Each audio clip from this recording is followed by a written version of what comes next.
Ya halo, assalamualaikum warahmatullahi wabarakatuh. Bertemu kembali dengan saya Kurnia Hasan di Glow Motor Channel. Oh ya teman-teman, kali ini saya melakukan proses jawab ya. Saya mau melakukan proses jawab dari beberapa pertanyaan yang ada di video saya seputar kelebihan dan kekurangan Canon 750D di tahun 2021. Oke, tanpa berlama-lama langsung saja di pertanyaan pertama. Oke. Jadi di pertanyaan pertama itu dari Rian Nurjana. Jadi pertanyaannya seperti ini teman-teman ya.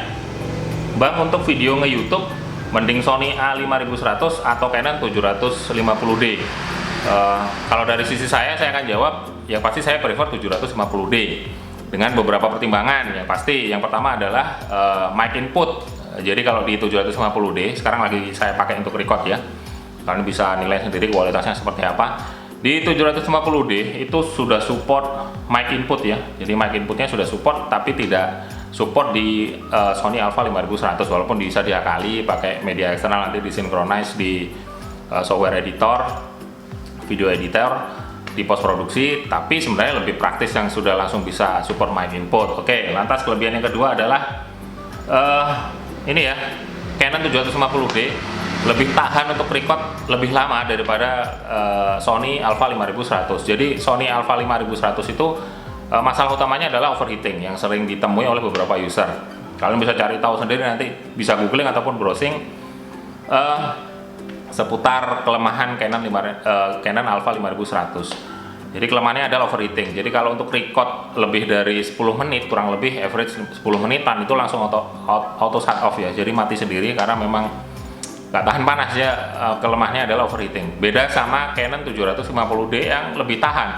Ini saya record full 30 menit nggak panas sama sekali di body. Jadi memang limitasinya 30 menit dia mati, nanti bisa dibuat record lagi untuk sambungannya. Kalian bisa nanti edit lagi untuk disambung. Jadi sekali record bisa tahan 30 menit tanpa overheating, tanpa panas di body. Jadi kelebihannya itu. Kalau dari pertimbangan untuk nge-vlog loh ya.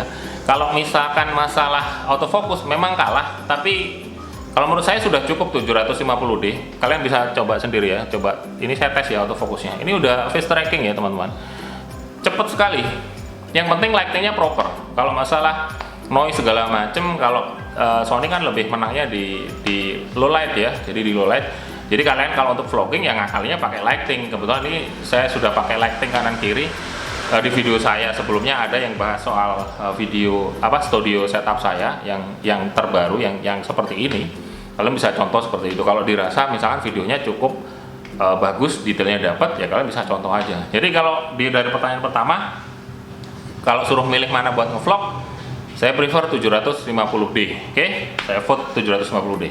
Itu pertanyaan pertama. Lantas pertanyaan kedua, Kak, izin tanya 750D sama 850D bagusan mana ya? Makasih sebelumnya. Jawabannya adalah 850D karena secara tipe sudah atasnya. Kelebihannya yang beda secara signifikan adalah dari prosesornya. Ya, kalau yang 750D ini prosesornya masih di Gen 6. Kalau 850D itu sudah di Gen 8 kalau nggak salah. Terus lantas untuk kalian bisa nanti browsing sendiri, tapi kurang lebih seperti itu. Lantas kalau untuk ini ya, perbedaan lagi untuk recordingnya untuk yang 750D Full HD-nya hanya support di 30 fps. Kalau 850D itu sudah support 60 fps. Jadi untuk fps recordingnya lebih tinggian 850D. 850D itu tahu saya sudah bisa record 4K ya di 30 fps. Oke. Jadi harganya pun juga jauh sekali ya, 750D di sekitar range 6 jutaan. Kalau 850D di atas 10 jutaan masihan barunya. Jadi jauh kalau komparasinya. Jadi kalau ditanya bagusan mana ya pasti 850D pastinya. Tapi kalau balik ke budget, kalau untuk tergantung kebutuhan kalian, kalau untuk kebutuhan vlogging, kalau untuk bikin film pendek segala macam, yang budget minim mendingan beli 750D, nanti tinggal sisanya uangnya bisa dialokasikan untuk beli komponen-komponen yang lain, komponen pendukung yang lain seperti lighting, terus tripod atau segala macam yang notabene bisa mendukung proses produksi kalian nantinya. Oke, itu pertanyaan yang kedua. Lantas pertanyaan yang ketiga, Bang, saran dong mending Canon 750D apa mirrorless Canon M6? Tolong kasih saran ya. 750D sama EOS M6. Kalau saya lebih prefer 750D, walaupun secara spesifikasinya masih di atas M6. Jadi M6 masih di atasnya 750D. Kenapa? Saya lebih prefer body SLR daripada mirrorless, karena untuk misalkan dia lebih hemat dari sisi baterainya lebih hemat. Kalau mirrorless itu lebih boros, jadi pertimbangan itu. Walaupun bisa diakali dengan yang lain.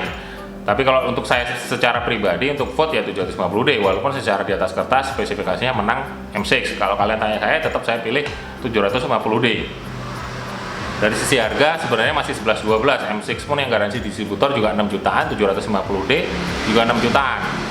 Sama. Tapi kalau misalkan untuk recording kayak gini yang durasi lama yang 30 menitan, kalau M6 mungkin bodinya masih anget-anget gimana gitu, masih cenderung lebih ke arah panas. Tapi kalau 750D saya jamin kalian nggak akan nemuin yang namanya overheating, even itu sampai anget-anget gimana enggak. Ini 30 menit masih adem bodinya. Oke, itu pertanyaan 1, 2, 3. Pertanyaan keempat, mending 750D atau D5500? Nikon ya, di compare sama Nikon.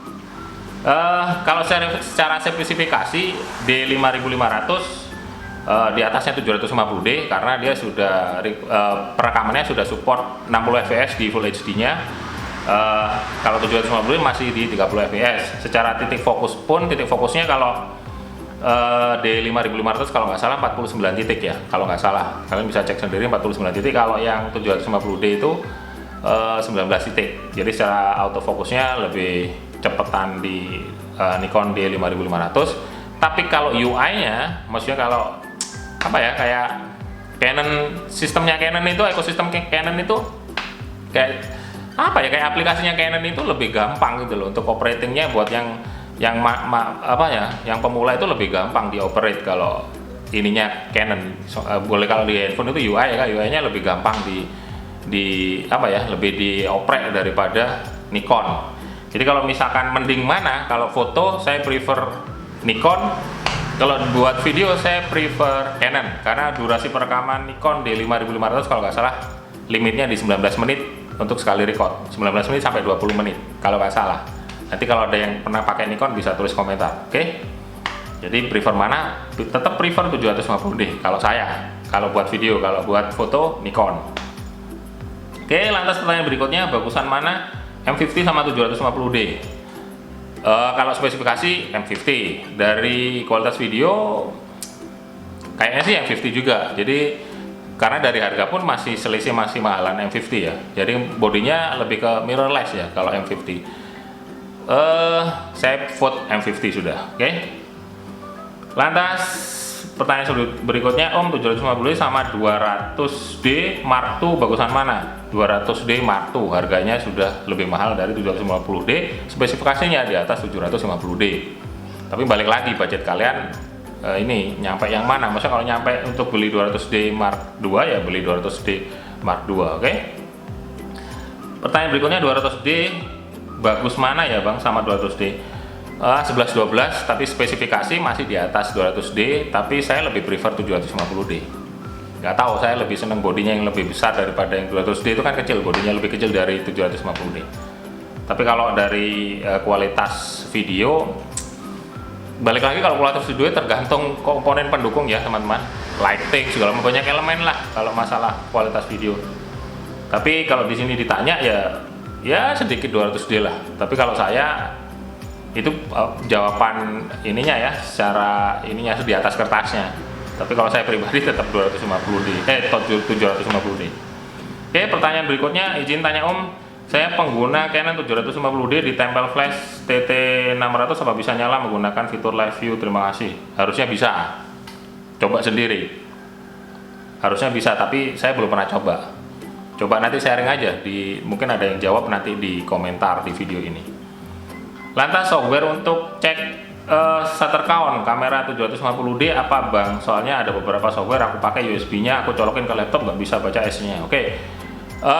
Untuk cek S-nya kalian bisa tulis shutter count Canon 750D Tornado di Google. Nanti kalian tinggal googling aja.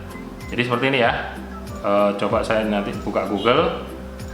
Ini ketik aja, kita ketik aja shutter count, kita ketik aja shutter count Canon 750D Tornado. Nah, di sini ada ya teman-teman. Nanti kalian bisa cek ya di sebelah video ini. Di sini ada shutter mirror errors counter viewer for Canon and Nikon camera. Jadi di sini masuk aja di Tornado SW ya, Tornado SW.com. Ini software untuk ngecek shutter count-nya Canon 750D ya teman-teman. Jadi kalian tinggal scroll aja ke bawah. Di sini ada kalian bisa saksikan di ini ya, lihat di samping. Di sini ada Tornado SCF versi 1,05. Tinggal di download aja. Valid email is required. Jadi kalian sebelum download nanti diminta email untuk subscription ya, untuk subscribe.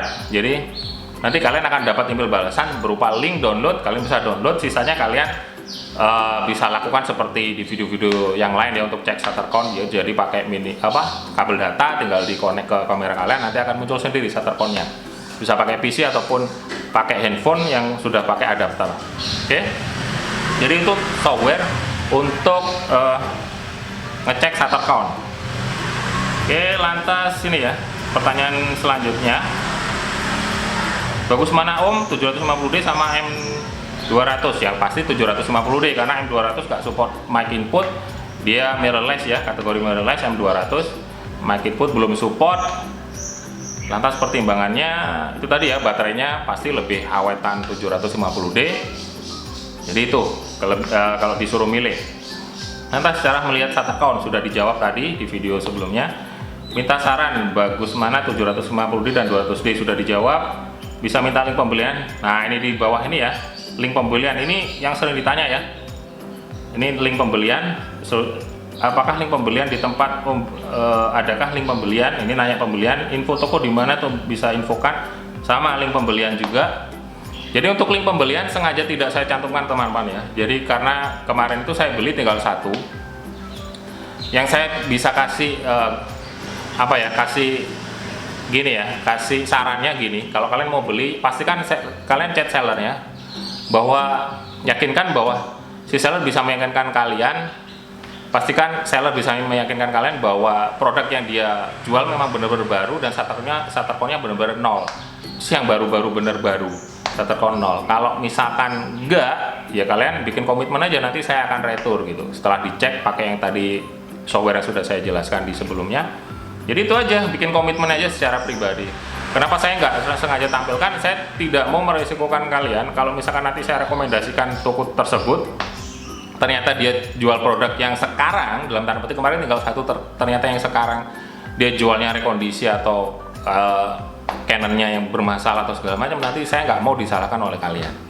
Oke, jadi coba ini ya, coba cari usaha sendiri ya teman-teman. Bukan saya nggak mau share atau apa, bukannya pelit nggak, tapi coba itu tadi, coba usaha sendiri. Pastikan kalian sudah chat si seller dan pastikan si seller bisa meyakinkan kalian bahwa itu barangnya, produknya baru. Kalau nggak, kalian retur aja. Oke. Lantas pertanyaan berikutnya, 700D sama 750D bagus mana ya? Pasti 750D karena memang tipe atasnya. Saya dapat harga 5 jutaan Om second. Oh ya, kalau second ya segitu memang pasarnya 5 jutaan. Sekarang yang penting selama secondnya bagus ya nggak ada masalah. Fungsinya normal semua, nggak ada masalah. Di ISO 800 noise juga nggak 750D. Kalau di ISO 750D, ISO 800 di 750D itu tergantung lagi ya teman-teman. Kalau lightingnya proper 800D nggak akan ada noise-nya, tetap bagus hasilnya, detailnya bagus. Kalau lightingnya bagus, makanya balik lagi, lighting itu penting sekali untuk menunjang kualitas video kalian. Jadi menurut saya nggak ada masalah. Kalau ditanya sekarang saya pakai ISO apa, saya pakai ISO-nya pakai auto. Jadi saya pakai ISO auto, ya hasilnya seperti ini. Oke. First, yang terakhir itu pertanyaan terakhir. Oke. Jadi itu tadi beberapa pertanyaan seputar Canon 750D. Mudah-mudahan bisa menjawab semua pertanyaan teman-teman yang sudah diajukan di video saya yang sebelumnya. Kalau ada pertanyaan lain, kalian bisa tulis saja komentar di bawah video ini. Kalau ada pengguna Canon 750D mau menambahkan apapun yang saya jawab misalnya kurang pas atau gimana, kalian bisa tulis saja komentar di bawah video saya. Kalau dirasa bermanfaat kalian bisa like, kalau nggak suka tinggal dislike. Jangan lupa subscribe karena akan ada banyak video lagi yang lebih bermanfaat nantinya. Saya Kurniawan di Glow Komentar Channel, sampai jumpa.